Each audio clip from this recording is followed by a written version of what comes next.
What's up, guys? This is Lucas Reale, and you're watching 222 Productions.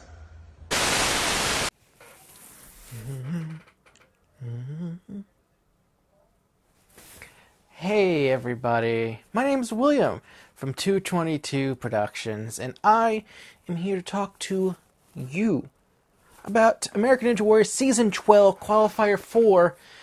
And normally I'd be like, 30 minutes or less and whatnot. It used to be 20, but for this season I decided to bump it up to 30 to be a little more realistic. But here's the thing. There's a few things I want to talk about outside of just the episode, so probably will go over 30, but we'll see what happens. Let's start now. Alright, so I'm going to be honest here. This episode was very odd to watch. There was a lot that was not memorable, I feel like. When it came to the competitors featured on the episode, for the most part, they could be grouped into two groups. Either people who cleared, or people who I don't really remember much about them. For the most part. Not everyone, but there was a lot, even just looking back, there's just a lot of runs where I just, either at the time or looking back in my notes, I'm just like, why was this shown? Felt like a lot of chaff. And I think that's kind of one of the, one of the shortcomings of this season, given the current situation, is that the contestant pools for these qualifier episodes are a lot smaller, meaning that they're a lot more limited in who they can show. They have a lot less options, I should say. So as a result, you get these random runs where I don't really care about their backstory, and they also don't do particularly well, and I just sort of forget. And then you had this course, which for the most part was actually not that bad of a course, but the obstacle in number 5, which was the brand new obstacle, was so forgettable. Completely forgettable, honestly. So just to go over the course, it was shrinking steps, followed by Off the Hook, returning from last season. I like Off the Hook. It's a fun number 2. It's an appropriate number 2. Then the Beehive, like last episode, which is obstacle I like. Spitting Bridge, always like the Cannonballs, big fan. And then there's a new obstacle called Sideways. First off, the name Sideways is terrible, because Sideways isn't even a noun, it's an adjective, and it just makes me think of that movie that came out a while ago called Sideways. And it doesn't really do a good job at it's a bad name. It's such a bad name. It's such a lame name too. But also it's as far as number 5s are concerned, it's pretty easy just going by the results, because we had a lot of you got your unstable wave board, wave runner boards, but you're just hopping on sideways like this, and then midway there's a slider where you gotta jump and grab the handle, and the jump honestly seems pretty simple. Then you slide down, and it feels like the slider is there because they didn't want the obstacle to be too long of people hanging, so they cover, so a third of that distance is just sliding, and then it's a few more hopping, and it did take a few people out, but as far as an obstacle that the viewers watch, I found it very dull, honestly. I think this was a very honestly, it was weird, because there were moments that I would say I remember and were noticeable and kept me interested, but as a whole, it just felt like there was a lot that I was not watching or not retaining. Another point I want to make about this season as a whole is how non-existent Zuri Hall is this season. And it's not her fault, but she only interviews people who clear, I've noticed. They never show her interviewing someone who just failed, probably because of, COVID and all that jazz. But the only time you see her interviewing someone is if they clear, then they do the social distance. Each person has their own microphone thing, and they don't do that very often. There's not that many runs where they did that, so it's very unremarkable. Plus, the editing in terms of how they handled who was going to the Power Tower made things very predictable, because Lucas Reale ended up finishing in 3rd place. Shout out to Lucas for the intro. But the issue was they fast forward him, and it's like he has the fastest time so far, and it's like they fast forwarded him relatively late. Let's see. Yeah. Oh my. Yeah. So literally, when they fast forward Lucas Reale, there was only 3 runs that they showed: Michael Torres, Megan Martin, and Joe Morosky. And Michael and Joe cleared faster than him. So, like, you have this situation where they show him like 75% of the way through the episode. They fast forward him as the fastest run so far, and you know that he's not going to the Power Tower because they wouldn't fast forward him if he was making it to the Power Tower. So, and you know that basically 2 of the remaining 3 people are going to pass him. And, considering it took away a lot of the tension with the editing, because it's like, it took out a lot of surprise in that regard. But one of the things that they really, in hindsight, they wanted to do was they wanted to really kind of highlight the story of Joe and Torres Joe Morosky and Michael Torres trying to clear fast enough to qualify the Power Tower to save their team. Because they took the time to showcase both Kyle Schulze and Jimmy Choi. Jimmy unfortunately failed the shrinking steps, but they had a nice thing showing off his new BTS treatment. When I heard them say that the initials were BTS, my immediate thought was, oh, he's being cured by K-pop. Kyle Schulze being the definition. He failed on Sideways, which automatically meant he wasn't moving on, and I'll get to that in a little bit. And with Joe Morosky, they showed the one guy who was he? I know I have it written here. Will. There we go. Will Shilacter. My notes are very messy sometimes. They went through this entire with his run. They went through this entire spiel talking about how he's been training since 14, tried to get on the show back in the day, and now he's 22. He finally got on, and I thought, oh well, this is tailor made for a clear, and then he fails the Beehive. But I'm like, okay.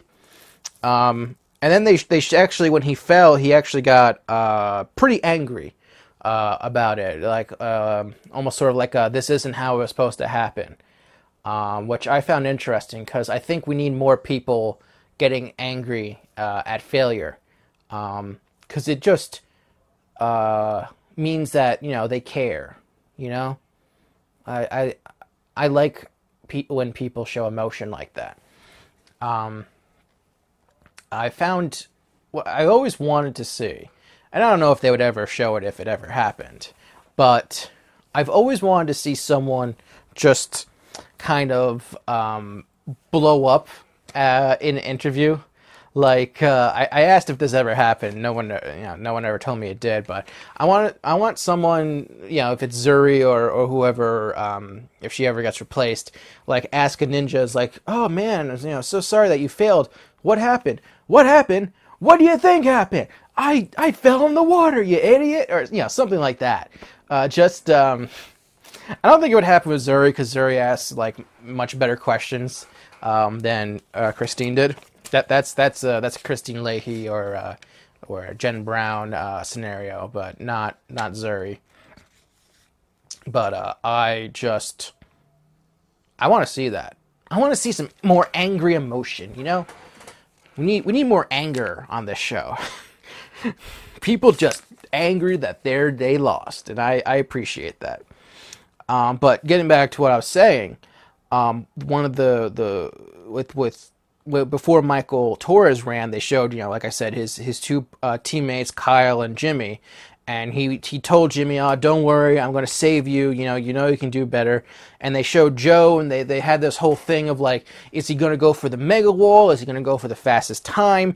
And like, in between them showing Joe Morosky's profile piece and Joe Morosky's run, they fast forward his other teammate, Joshua Lewis, failing and saying that he was out too.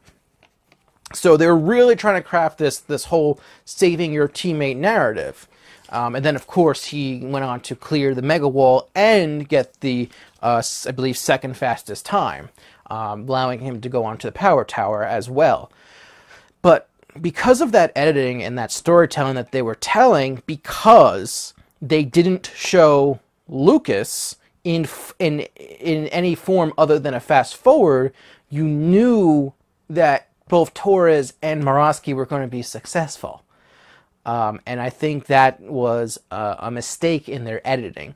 They really should have shown Lucas's run to create the idea that Joe could have been too slow to clear by choosing the mega wall, because that's what happened with Daniel Gill a couple of weeks ago. He chose the mega wall, and he ended up not being fast enough to go to the power tower.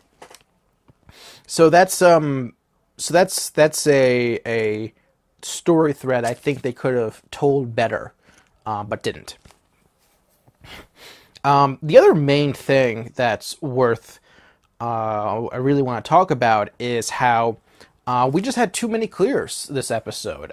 We had 15 clears, 13 men and 2 women, and unfortunately that meant someone got left off the leaderboard, and that would be Vance Harris, the very first clear that they showed before the first commercial break. I will say this, it was very surprising seeing him clear.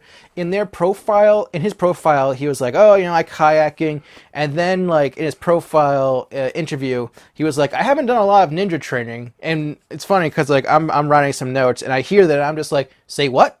Like literally, I'm just like, "Say what?" And I'm just like, okay. Is he gonna do well? And he ended up clearing, but it took 3 minutes and 10 seconds to clear, and yeah, it didn't work out for him. But yeah, they had like Amir Malik, who's part of the Cake team. He had despite being a rookie, he cleared with a very fast time of 1:26. He actually ended up breaking the buzzer, which was pretty funny.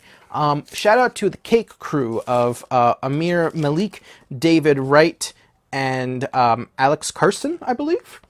Yes, Alex Carson. All cleared. They are the only trio from this season where everyone cleared the course. So, good for them.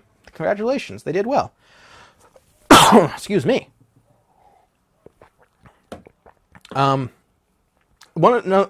Two other clears. Like I mentioned, there were 2 female clears. One was Tiana Weberly, who they showed relatively early in the episode and without a profile piece, a proper profile piece.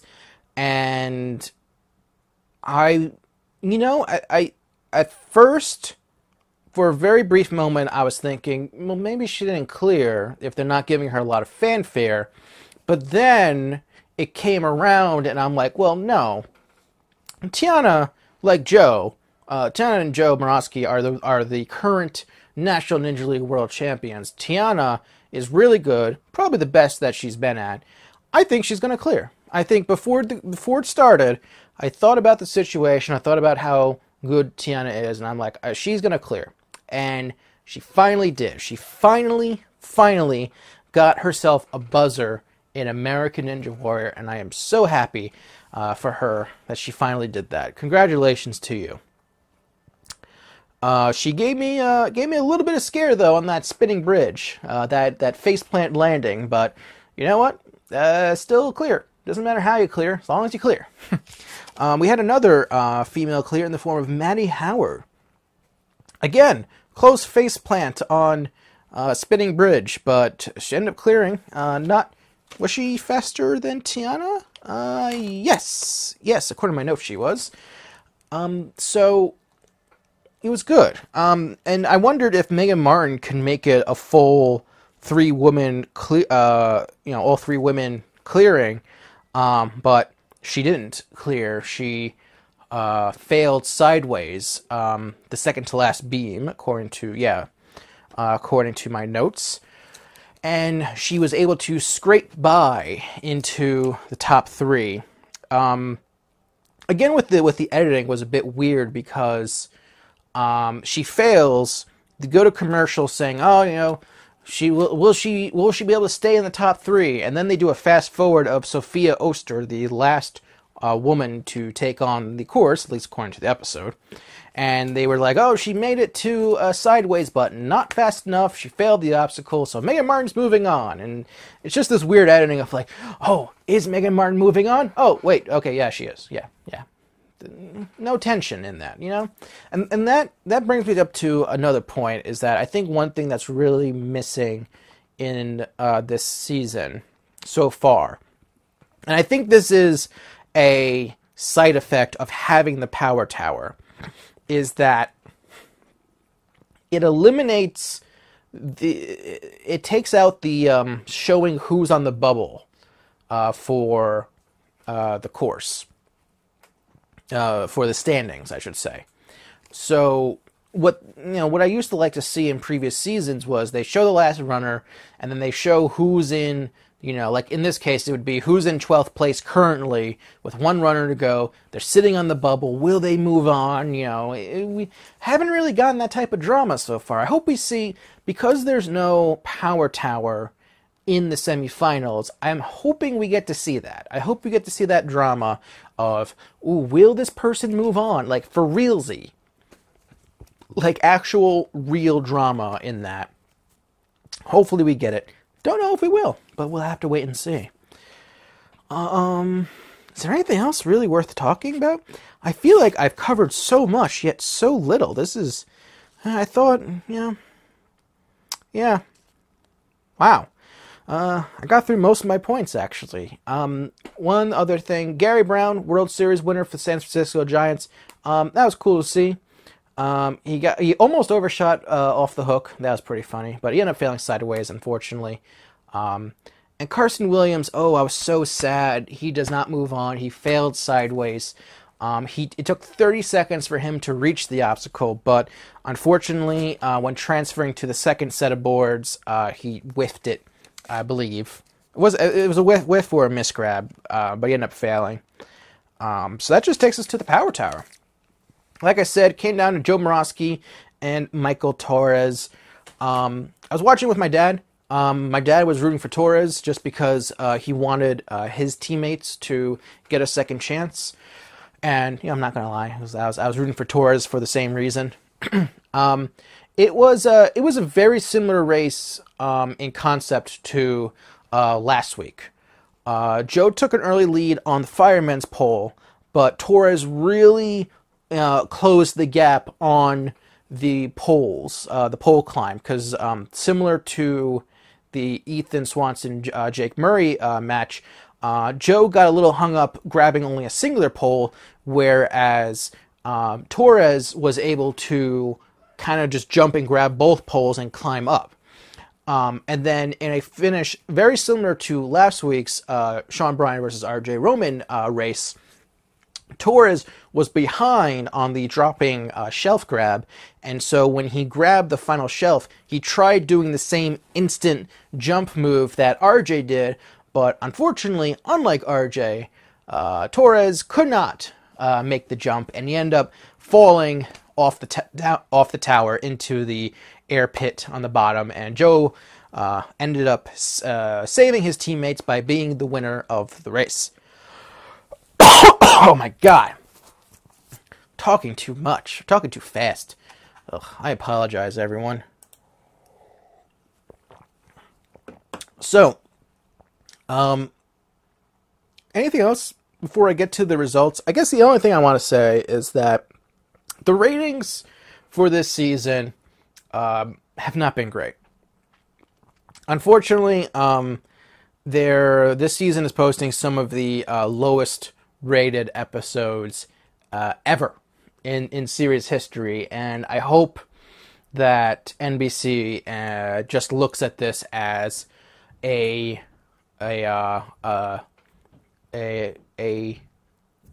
enigma, a misnomer, and I'm trying to think of. Basically, they just write off the season because of unusual circumstances. Because this is not a typical season of American Ninja Warrior. This is a different format. It's admittedly, stuff is missing in this season in terms of excitement.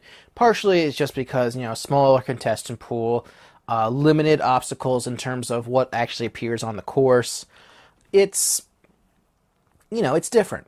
So it's not like there's nothing this season so far that's been like inherently bad. But I think like with this episode specifically, I feel like this was like the most, I don't know, ho-hum episode. It was just like, it was just kind of there. There were some cool moments, but like as a whole, it just felt kind of like unmemorable, oddly. Yeah, so I would say this is probably overall my least favorite episode of the season, but it's not a bad episode.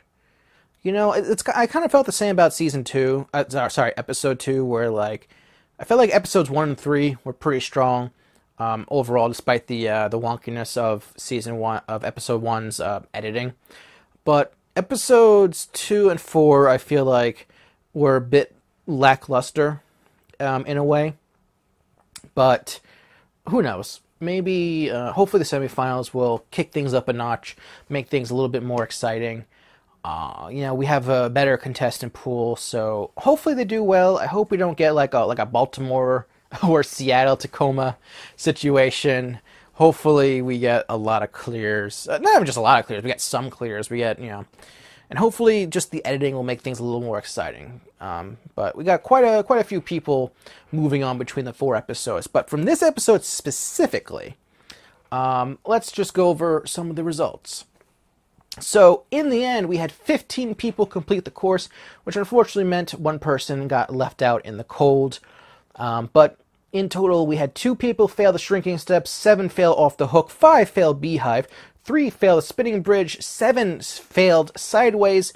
No one failed the warped wall, but we did have one person clear the mega wall out of those 15 course completions. And the people moving on are... Where the heck is it? Did I forget? I forgot. And the people moving on are Michael Torres, Joe Morosky, Lucas Reale, Matisse Owadi. Oh my God, I completely forgot. They fast-forwarded Matisse. I couldn't believe that. Also, stop calling him Kid. Even American Ninja Warrior Nation is calling him Kid Owadi. That's not his name. I'm sorry. Yeah, I couldn't believe that they fast-forwarded Matisse.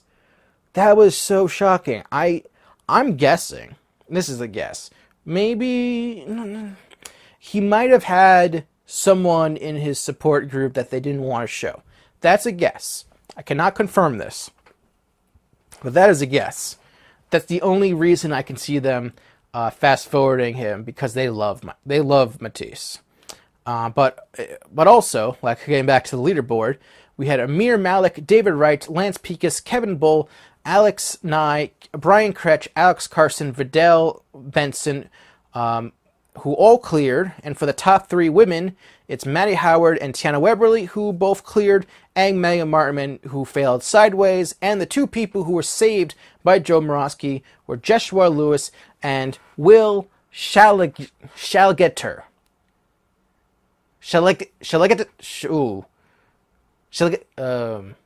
I'm trying to say this. Shalageter. I apologize. That's awful of me. But yeah, that's episode 4. Too many clears. And that's all she wrote. So let me know what you guys thought. Thank you all very much for watching. Make sure you subscribe for more reviews of American Ninja Warrior. And hey, why don't you watch last week's review, or 2 weeks ago, rather. I'll see you all next time. Later, everyone.